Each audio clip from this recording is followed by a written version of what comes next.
Hi guys, kamusta? Yes, may second episode tayo. And hopefully, ito na yung momentum natin. Magtuloy-tuloy na talaga tayo. Pero yun nga, for the past weekend, I run my fastest 10K race. And I just want to share how I got there. So last year, like June or August, I started running. Pero hindi pa ako ganun ka-consistent nung mga panahong yon. Like, once or twice a week lang yung takbo ko. Tapos, wala pa akong smartwatch nun. And hindi ko alam kung ano yung training plans. Ba't ba ako natakbo? Ang iniisip ko lang nun, natakbo lang ako kasi gusto ko lang maging healthy. Siyempre, for the heart. Good for the heart too. Kasi yung jogging. And of course, for weight loss. Kasi medyo bumigat ako last year because dati okay na naman yung timbang ko. Okay na naman yung katawan ko. Pero nung pagka-graduate ko talaga and nagkaroon ako ng work, medyo napabayaan ko yung health ko, napabayaan ko yung sarili ko. Nag-splurge ako sa kain. Nag-rebound yung diet na ginawa ko before. Rebound meaning mas lumakas ako kumain. Pero nag-gym pa rin naman ako nun. But yeah, I just realized na kahit gym ka ng gym pero hindi naka-dial or hindi nakaplano yung nutrition mo, wala rin talagang mangyayari sa'yo. Yes, you will get the benefits of going to the gym. You will get stronger. You will get confident. Pero kapag sablay yung kain mo, hindi mo siya makukuha 100% and hindi ka mas satisfy kasi parang feeling wala nagbabago sa katawan mo. And yes, that's true. Kaya last year I started running to aid those weight na nag-gain ko. And yes, nakita ko naman yung improvements. Pero yun nga, hindi pa naman ganun ka-consistent. I started running consistently like October, November, yon nag-consistent na ako sa running. And meron na akong medyo structured plan. And nagtuloy-tuloy siya. Tawag doon. Hindi, nagtuloy-tuloy siya pero yung mga stops pa rin. Kasi nga, bare months yun. So, peak ng events, peak ng workloads ko. Sobrang dami nun. And yun, nagtuloy-tuloy siya. Siguro, March talaga yung pinaka nag-focus na ako na meron na akong goals. And April, nagkaroon ako ng watch. And mas lalo pa naging structured. Nalaman ko yung heart rate ko. Nalaman ko yung true zone to ko.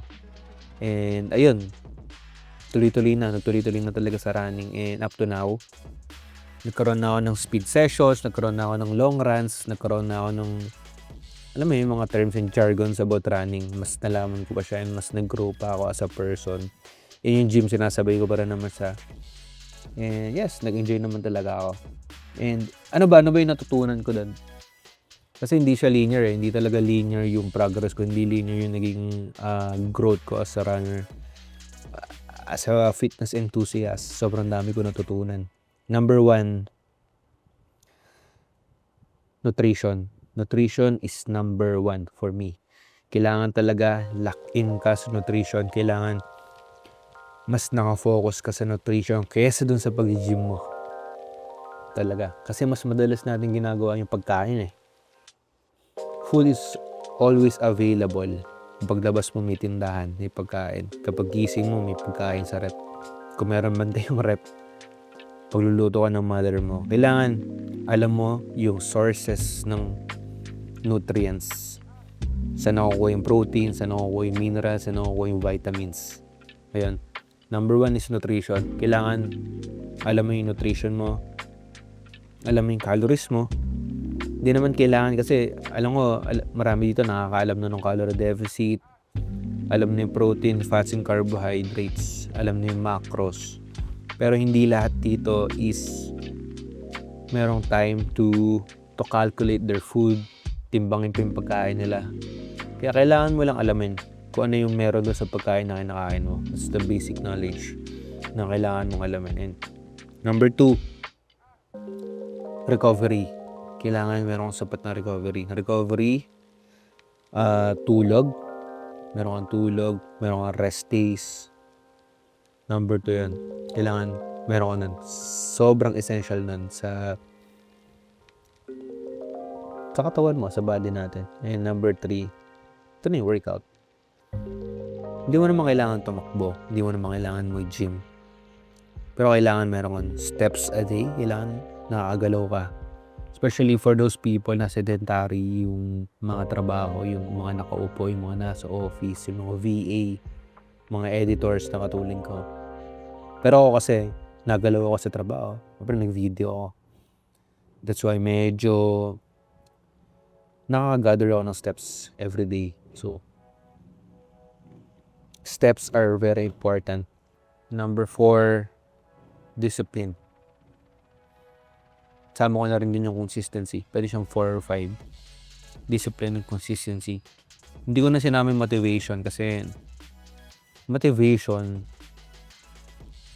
nawawala yan eh. Bigla ka na lang motivate, biglang hindi ka na motivated. Hindi siya consistent na nararamdaman mo. Pero yung discipline, yung consistency, choice kasi yan eh. Discipline and consistency is a choice for a person na kapag gusto mo siyang gawin, gagawin mo siya. Kasi sinabi mo sa sarili mo na gagawin mo siya. So that's the discipline that you have. Gagawin mo siya when you're feeling unmotivated. Gagawin mo siya if yung mga bagay na nangyayari sa buhay mo, pero gagawin mo pa rin siya. That's discipline. And doing it for a long period of time, that's called consistency. Alam ko naririnig nyo na to, pero I just want you to be reminded kapag napadaan kayo dito sa podcast ko. And yeah. So, I guess that's for episode 2. And binibuild ko ngayon. Binibuild ko yung discipline, binibuild ko yung consistency sa sarili ko na makagawa ng ganito. And to share my life to other people. And for you guys to be